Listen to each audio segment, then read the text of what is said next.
NMC की guideline आई है private और डीम्ड कॉलेजेस की फीस को लेकर। जो भारी भरकम फीस है और जो अदर चार्जेस हैं, इस पे नियंत्रण के लिए क्या कुछ चल रहा है, इसी बारे में ये गाइडलाइन है। आप सबको याद होगा कि 2019 में जब एनएमसी बनी थी, तब इस बात की खूब चर्चा हुई थी कि 50% सीटें जो प्राइवेट कॉलेजेस और डीम्ड कॉलेजेस की हैं, वो कम फीस पर उपलब्ध होंगी। कितनी कम पर? लगभग 10 लाख रुपए के आसपास का एक बजट भी सुनने में आया था। तो इसमें क्या कुछ डेवलपमेंट हुई है और इसका कितना असर काउंसलिंग पे पड़ने वाला है और ये कब से लागू होगा, इन सारे टॉपिक्स पे बात करेंगे आज के इस वीडियो में। नमस्कार, मैं हूं प्रभाकर भारती, मेडिकल काउंसलर। आप सभी का स्वागत करता हूं। बात करेंगे एनएमसी की उस गाइडलाइन की जो कि प्राइवेट कॉलेजेस की फीस निर्धारण को लेकर बनाई गई है। शुरुआत से आपको बता देता हूं, 2020 में मई के समय में लगभग 1800 मेडिकल एसोसिएशंस ने सजेशंस जमा किए थे एनएमसी को, और उन 1800 सजेशंस के लिए एक कमिटी बनाई थी एनएमसी ने, और अक्टूबर में उससे डिस्कशन शुरू हुए। और अब जो फाइनल गाइडलाइन है, एक ड्राफ्ट गाइडलाइन भी आई थी, उसमें भी संशोधन हुआ है, और अब जो गाइडलाइन है यह फाइनल है। तो इस पूरी गाइडलाइन में क्या कुछ है यह आपको जरूर बताऊंगा, लेकिन इसमें जो सबसे बड़ी बात है वो अभी बता देता हूं। 50% सीट्स प्राइवेट कॉलेजेस की और जो डीम्ड की हैं, इन पे अब नियंत्रण होगा, ऐसा इस गाइडलाइन में लिखा हुआ है। फीस कितनी होगी? 8 लाख या 10 लाख रुपए नहीं होगी। सरकार ने यह कहा है कि वो प्राइवेट कॉलेज जिस राज्य में है या फिर वो डीम्ड यूनिवर्सिटी जिस राज्य में है, वहां के जो सरकारी कॉलेजेस की एवरेज फीस है, वही फीस इन कॉलेजेस की 50% सीट्स पर भी होगी। क्या इंपैक्ट पड़ेगा इसका, वो आगे बताऊंगा। लेकिन यहाँ पे कई सारे सवाल हैं, जैसे कि जो डीम्ड यूनिवर्सिटीज हैं, इनका जो नेचर होता है, ये सेंट्रल यूनिवर्सिटीज होती हैं, और यहाँ पे वर्तमान परिस्थिति में 85% सीट्स जो है वो मैनेजमेंट कोटे की हैं और 15% सीट जो है वो एनआरआई कोटे की हैं। ऐसे में अगर ये 50% वाली बात लागू होती है, तो पहला सवाल यहाँ पे यह उठता है कि वो जो 50% की रेगुलराइज्ड फीस की सीट्स है वो किनको मिलेगी, स्टेट के कैंडिडेट्स को या फिर ऑल ओवर इंडिया के। अगर ऑल ओवर इंडिया के कैंडिडेट्स को मिलती हैं, तो वर्तमान में ऑल ओवर इंडिया में लगभग 8500 सीटें हैं। इनमें से अगर मान लेते हैं कि 4500 सीटें कम फीस पे उपलब्ध हो जाएं, तो ऑल इंडिया कोटे की जो कट ऑफ है, इसमें कहीं न कहीं राहत जरूर देखने को मिलेगी। क्योंकि ऑल ओवर इंडिया कोटे में कई सारे ऐसे कैंडिडेट्स होते हैं जो कि सरकारी सीट को छोड़ के भी अच्छे इंस्टीट्यूशन जैसे कि मणिपाल वगैरह में एडमिशन ले लेते हैं। तो बिना किसी डाउट के बहुत अच्छी अपॉर्चुनिटी होगी कैंडिडेट्स के साथ, क्योंकि जो डीम्ड यूनिवर्सिटी जिनकी फीस 20 लाख 25 लाख है, वहां पे भी उनको सरकारी फीस में पढ़ने का मौका मिलेगा। लेकिन अगर डीम्ड में भी ये नियम हो जाए कि जो स्टेट के कैंडिडेट हैं जहां पे वो डीम्ड यूनिवर्सिटी सिचुएटेड है, फिर तो कई सारे राज्यों का बड़ा नुकसान होगा, क्योंकि जो ज्यादातर डीम्ड यूनिवर्सिटीज हैं वो महाराष्ट्र, तमिलनाडु या फिर कर्नाटक में ही सिचुएटेड हैं। खैर, जो प्राइवेट कॉलेजेस हैं, यहाँ पे यह नियम जरूर होगा कि प्राइवेट कॉलेजेस में जो 50% सीट्स हैं जिनकी फीस कम होगी, वो वहां के डोमिसाइल कैंडिडेट्स के लिए भी होगी। ऐसे में नुकसान उन कैंडिडेट्स का होगा जिनकी मेरिट हाई होती है और वो कम फीस के तलाश में राजस्थान, केरला या दूसरे ऐसे स्टेट की तरफ रुख करते हैं। खैर, बैलेंस करने के लिए भी बहुत अच्छा है, क्योंकि मैंने अपने एक पुराने वीडियो में आपको राज्यवार बताया था कि कई सारे राज्यों में 50% नहीं 60, 70, 80% तक सीटें जो हैं वो कम फीस पर उपलब्ध हैं। लेकिन नॉर्थ इंडिया में जहां पे कैंडिडेट्स की संख्या बहुत ज्यादा है, कॉलेजेस की संख्या कम है और प्राइवेट कॉलेजेस की फीस बहुत ज्यादा है, वहां पे जो सबसे बड़ा बेनिफिट देखने को मिलेगा वह खासकर राजस्थान, उत्तर प्रदेश, मध्य प्रदेश, बिहार, इन सारे क्षेत्रों में देखने को मिलेगा। महाराष्ट्र भी इसमें शामिल कर सकते हैं, क्योंकि महाराष्ट्र की जो एवरेज फीस है वो 8 से 10 लाख है। तो आधी सीट तो वहां पे कम फीस पर उपलब्ध होगी। लेकिन आधी सीटों का क्या? जाहिर सी बात है, जो भी इंस्टीट्यूशंस चल रहे हैं वो कहीं ना कहीं से अपने लॉस को रिकवर करेंगे। तो आसान फॉर्मूला में ऐसे समझ लेते हैं कि अगर आधी सीट की फीस सरकारी कॉलेज वाली हो गई, तो अगर प्राइवेट या डीम्ड कॉलेज की फीस से कंपेयर करें तो आप यही मान लीजिए कि वो फीस तो खत्म ही हो गई, क्योंकि प्राइवेट और डीम्ड की फीस बहुत ज्यादा है, 20 लाख रुपए है, 25 लाख रुपए है। अगर आधी सीट कम फीस पर हो गई, तो फिर बाकी की आधी सीट की फीस का क्या होगा? ये ऑलमोस्ट डबल भी हो सकती हैं। तब नुकसान किनको होगा? जो मिड रेंज के स्कोर वाले कैंडिडेट्स होते हैं, 250, 300, 400 वाले। जैसे कि उत्तर प्रदेश में 250, 300 पे 65 लाख में सीटें मिल जाया करती थी। उत्तर प्रदेश की 100% सीट्स ओपन हैं। जब ये नया नियम आएगा, अगर वहां पे 4500 प्राइवेट की सीटें हैं, तो उनकी आधी 2250 सीटें स्टेट डोमिसाइल के लिए रिजर्व हो जाएंगी, कम फीस पर होंगी। और जब कम फीस पर होंगी तो इनकी जो कट ऑफ है यह सरकारी कॉलेज के बराबर होगी। लेकिन बाकी की जो आधी बची सीटें हैं, इनकी फीस बहुत ज्यादा बढ़ जाएगी। यानी कि मिड रेंज में या तो आपको सीधे सरकारी कॉलेज मिलेगा, कम फीस पे पढ़ेंगे, या फिर सीधे सीधे आपका जो बजट है वो बहुत हाई चला जाएगा, 70-80 लाख भी जा सकता है, 1 करोड़ भी जा सकता है। बीच के जो ऑप्शंस हैं वो खत्म हो जाएंगे। ऐसे में मेरिट वाले जो कैंडिडेट्स हैं जो कि सरकारी कॉलेज से चूक जाते हैं, उन्हें तो काफी अच्छा फायदा देखने को मिलेगा, लेकिन उसके बाद जो मिड रेंज के कैंडिडेट्स होते हैं, 500 से नीचे जिनके स्कोर होंगे, 300 के बीच होंगे, उनके बीच में और जस्ट क्वालिफाइड कैंडिडेट के बीच में कोई भी फासला नहीं रह जाएगा, ऐसा एक्सपेक्टेड है। ये लागू कब से होगा? 2021 वाले एकेडमिक सेशन में, जिसकी काउंसलिंग 2022 में चल रही है, यह लागू नहीं होगा। कब से लागू होगा इस पे स्पष्टीकरण नहीं आया है, लेकिन संभावित है कि ये 2022 वाले एकेडमिक सेशन से लागू हो सकता है। और 25 पॉइंट्स हैं इनमें, वो भी आपको शॉर्ट में बता देता हूं, समझ लीजिए और इसके बाद अंदाजा लगाइएगा कि सच में कितना बदलाव होने वाला है। सबसे पहला पॉइंट जो है गाइडलाइन का वो यही है कि एडमिशन प्रक्रिया में किसी भी तरीके का कैपिटेशन नहीं लगेगा, यानी कि डोनेशन नहीं लगेगा। सबसे पहले जब नीट नहीं आया था तब कई सारे स्टेट अपनी पीएमटी के एग्जाम्स लेते थे और यूनिवर्सिटी जो प्राइवेट हैं वो अपना एग्जाम कराती थी, तो वहां पे करप्शन की संभावना ज्यादा थी। वहां पे ऐसा सुनने को मिलता था कि डोनेशन देकर भी मेडिकल में एडमिशन होता है, लेकिन नीट के गठन के बाद से ये जो डोनेशन है ये सीधे सीधे लीगल हो गया। जो फीस 8 लाख रुपए थी वो 20 लाख 25 लाख रुपए हो गई। ऐसे में डोनेशन देना नहीं देना, यह कितना सच है और कितना बदलेगा यह आप सब भली भांति जानते हैं। अगर आपके घर में कोई कैंडिडेट है नीट का, तो आपके पास ऑलरेडी बहुत सारे फोन कॉल्स आते होंगे, कहाँ कितना डोनेशन है, कहाँ नहीं है, इस पे कोई स्पष्टीकरण नहीं है। लेकिन इतना जरूर है कि नीट के आने के बाद से यह जरूर हो गया है कि सारे एडमिशंस जो है वो काउंसलिंग में होते हैं, और कई सारे राज्य तो ऐसे हैं जहां पे कॉलेज के पास कभी सीट जाती ही नहीं है। सबसे बड़ा एग्जांपल इसका उत्तर प्रदेश है। अगर उत्तर प्रदेश में मेरिट है तो ही आपको सीट मिलेगी, अगर मेरिट नहीं है तो आप चाहे कॉलेज के मालिक भी क्यों ना हो, आप अपने बच्चे का एडमिशन उस कॉलेज में नहीं करा सकते। खैर, इस पे बहुत ज्यादा बात नहीं करेंगे, अगले पॉइंट की तरफ चलते हैं। जो नेक्स्ट पॉइंट है वो सुनकर आप चाहें तो मुस्कुरा भी सकते हैं। इसमें यह बात लिखी हुई है कि जितने भी प्राइवेट कॉलेजेस हैं या फिर डीम्ड यूनिवर्सिटीज हैं, यह नो प्रॉफिट नो लॉस के मॉडल पर चलेंगे। जी हाँ, नो प्रॉफिट नो लॉस, यह मॉडल तय किया गया है प्राइवेट कॉलेजेस और डीम्ड यूनिवर्सिटीज के लिए।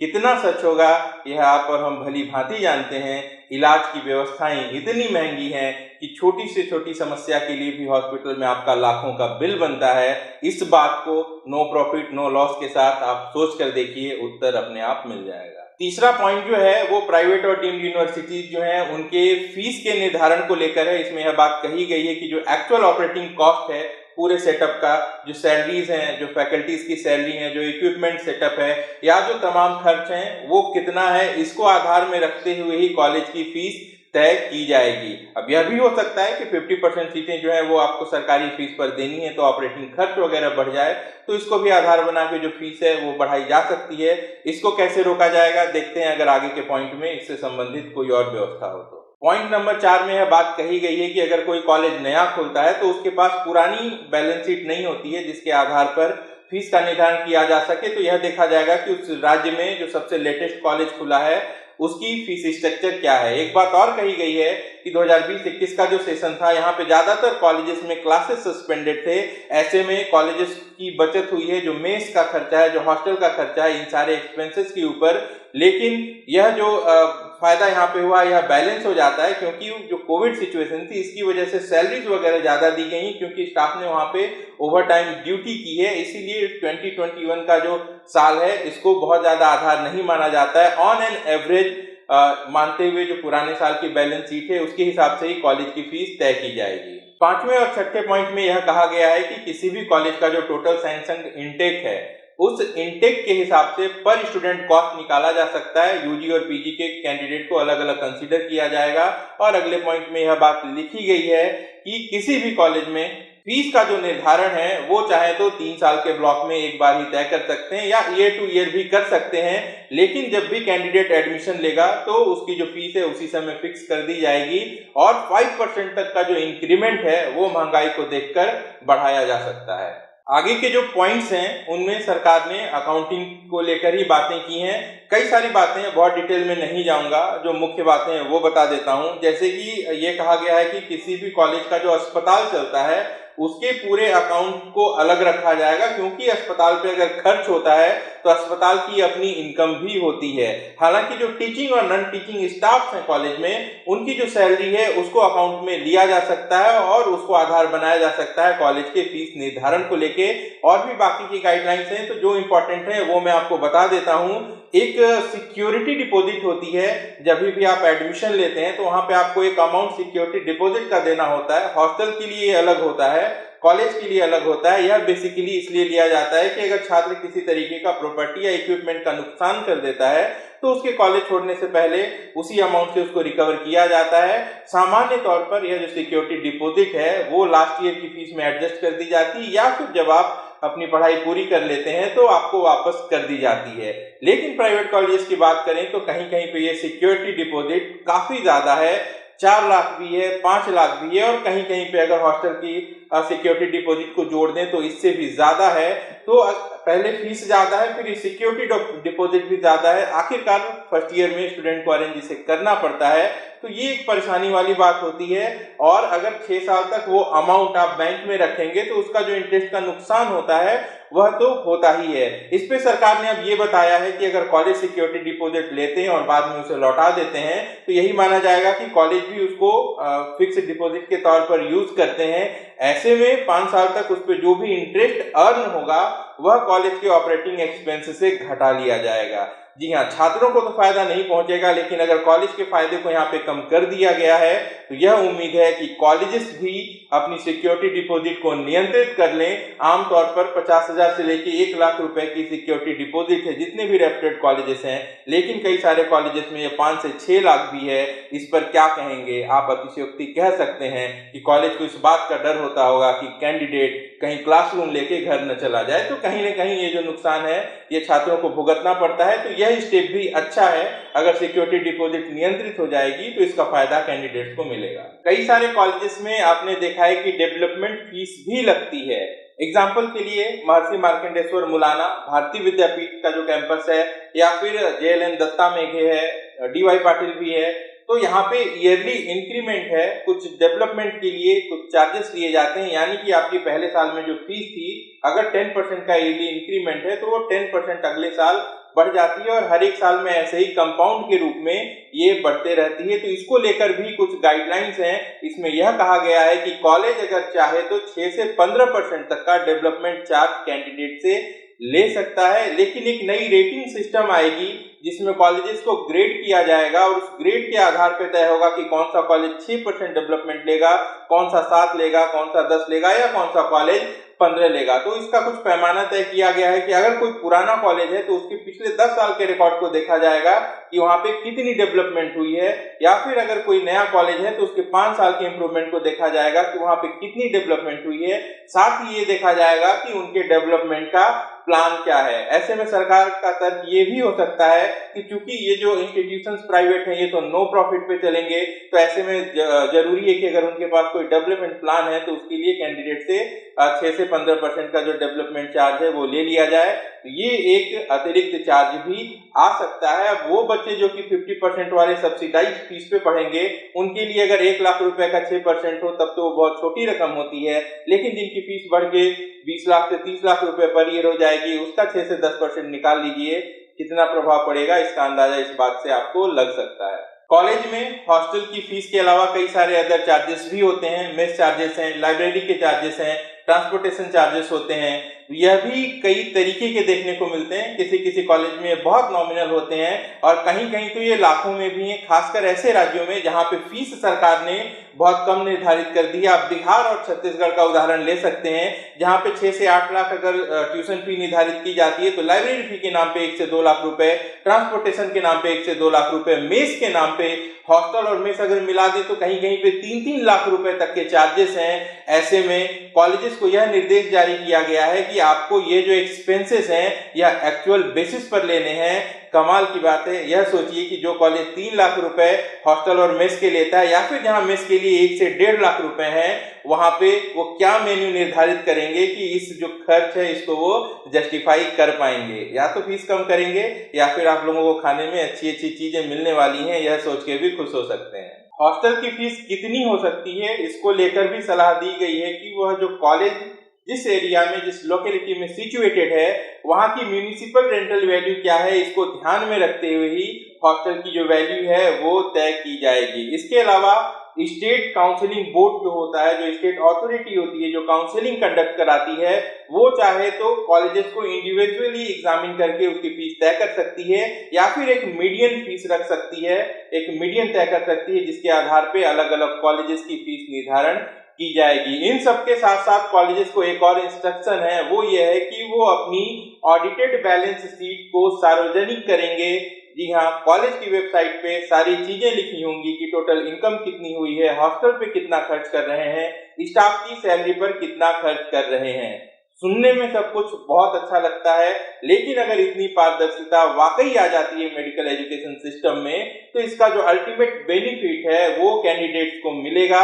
भारत जहाँ की डॉक्टर्स की बहुत भारी कमी है, भारत जहाँ प्राइवेट में एमबीबीएस की बात हो तो यह सिर्फ एक व्यवसाय बन के रह गया है। छात्र जिनके पास अच्छी मेरिट होती है, इसके बावजूद वो डॉक्टर की पढ़ाई नहीं कर पाते हैं। ऐसे में ये जो बदलाव संभावित हैं, जो गाइडलाइन में बदलाव लिखे गए हैं, अगर ये लागू होते हैं तो आने वाले समय में इसका जो फर्क है वो अच्छा देखने को मिलेगा। पिछले कई वर्षों पे अगर हम नजर डालें तो इस बात में कोई भी संदेह नहीं कि जो एडमिशन की प्रक्रिया है इसमें पारदर्शिता बढ़ी है। सरकार की ये गाइडलाइन है कि जितने भी कॉलेजेस हैं, चाहे वो प्राइवेट हो या सरकारी, उनको कई सारी जरूरी इंफॉर्मेशन अपने वेबसाइट पे प्रदर्शित करनी पड़ती है, जैसे कि एनएमसी से उनके टोटल सीट की इनटेक कितनी मिली है, उनको परमिशन कब कब मिला है, या फिर कौन से ईयर में उनके यहाँ पे कितने स्टूडेंट ने एडमिशन लिया है। गाइडलाइन यह भी है कि उन स्टूडेंट का रोल नंबर और उनके मार्क्स भी प्रकाशित करने हैं। ऐसे में कई बार आपके पास भी फोन कॉल्स आते होंगे, दावे किए जाते होंगे कि बहुत कम स्कोर पर भी इस बड़े कॉलेज में एडमिशन करा देंगे। आपको कुछ भी नहीं करना है, उस कॉलेज की वेबसाइट पे जाइए, वहां पे स्टूडेंट लिस्ट पड़ी होती है, उसको खोल कर देख लीजिए कि क्या आज से पहले ऐसा कुछ भी हुआ है। यह पारदर्शिता बढ़ाने के क्रम में एक अहम कदम है। फीस का निर्धारण बहुत ज्यादा जरूरी है, क्योंकि कई सारे राज्यों में हमने देखा है कि जब स्टेट की काउंसलिंग अथॉरिटी कमेटी फीस पर नियंत्रण करती है तो कॉलेज दूसरे माध्यम से चाहे हॉस्टल बढ़ा देते हैं या फिर मेस बढ़ा देते हैं या फिर डेवलपमेंट ईयरली चार्जेस आ जाते हैं या फिर लाइब्रेरी चार्जेस या अदर चार्जेस के नाम पे वहां पे चार्जेस लिए जाते हैं। तो ये जो नए नियम है अगर ये लागू होते हैं तो इस फीस का फायदा आप तक जरूर पहुंच सकता है, लेकिन इसके बाद भी उत्तर प्रदेश में हिडन फीस की शिकायत भी आती है। इस शिकायत का निवारण कैसे होगा, इस पर कोई स्पष्टीकरण नहीं है। मेरा व्यू अगर पूछें इस ड्राफ्ट गाइडलाइन पर तो मैं कहूंगा कि बहुत अच्छी है, लेकिन सरकारी योजनाएं सुनने में जितनी अच्छी लगती हैं, धरातल पर उतरते उतरते इनका स्वरूप बहुत ज्यादा बदल जाता है, या फिर यह एहसास होने में कि फायदा कितना हो रहा है, हो सकता है कि आपका एमबीबीएस का कोर्स भी कंप्लीट हो जाए। तो अगर आपने इस वीडियो को पूरा देखा है तो आपको समझ में आ गया होगा कि अगर ये गाइडलाइन फॉलो हो जाती है तो जो फीस में प्राइवेट कॉलेज और डीम्ड कॉलेज की फीस में बदलाव है वो देखने को मिलेगा। फायदा ये होगा कि जो बच्चे सरकारी कॉलेज से छूट जाते हैं उन्हें कम फीस पे प्राइवेट और डीम्ड कॉलेज में पढ़ने का मौका मिलेगा, लेकिन ऐसे कैंडिडेट जो कि मिड रेंज के होते हैं इनको भारी नुकसान उठाना पड़ सकता है, क्योंकि दूसरे राज्य में जहां पे इनको ज्यादा ओपन सीटें मिलती थी उन सीटों की संख्या कम हो जाएगी और जो कम फीस मिलती थी उस कम फीस का फायदा नहीं मिलेगा, क्योंकि जिस भी कॉलेज की आधी सीटों की फीस एकदम कम हो जाएगी, सरकारी फीस कर दी जाएगी, तो वो उसकी रिकवरी बाकी बची हुई सीट पर करेंगे। तो ये बदलाव है, बदलाव काफी तेजी से हो रहे हैं। 2021 के अगर हम लोग साल को देखें तो पहले के वर्षों के कंपैरिजन में कई सारे काउंसलिंग के नियम बदल गए हैं। बार बार एक बात कहता हूं, एडमिशन कहाँ मिलेगा यह बात जैसे ही ध्यान में आती है हम सबसे पहले लास्ट ईयर का कट ऑफ उठा के देखते हैं, लेकिन कोई भी कट ऑफ ट्रेंड कभी भी रिपीट नहीं होता। जो कट ऑफ होता है वो करंट सिचुएशन पर डिपेंड करता है, काउंसलिंग की टाइमिंग क्या है, रूल एंड रेगुलेशंस क्या है, दूसरे जगह की काउंसलिंग में क्या कुछ चल रहा है, ये सारी चीजें मैटर करती हैं। अब चूंकि 2021 में बहुत कुछ बदल गया है और जब 2022 में यह फीस का नया फॉर्मूला होगा तो बिल्कुल भी नया ट्रेंड आपको देखने को मिलेगा।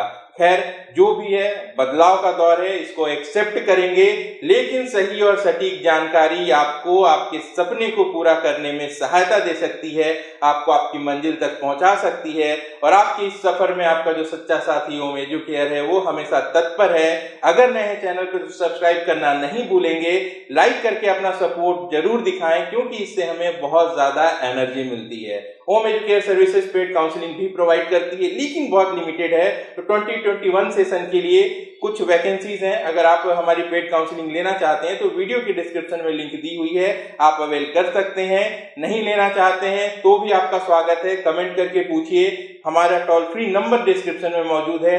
जहां तक संभव होता है हमारी पूरी कोशिश होती है कि आपकी जितनी भी क्वेरीज है उसको सॉल्व किया जाए और आपको यथासंभव सहायता पहुंचाई जाए। आपने अपना कीमती वक्त दिया, इसके लिए आप सबका बहुत बहुत शुक्रिया। अपना और अपनों का अच्छे से ख्याल रखिए। मैं जल्द मिलता हूं। नमस्कार, जय हिंद।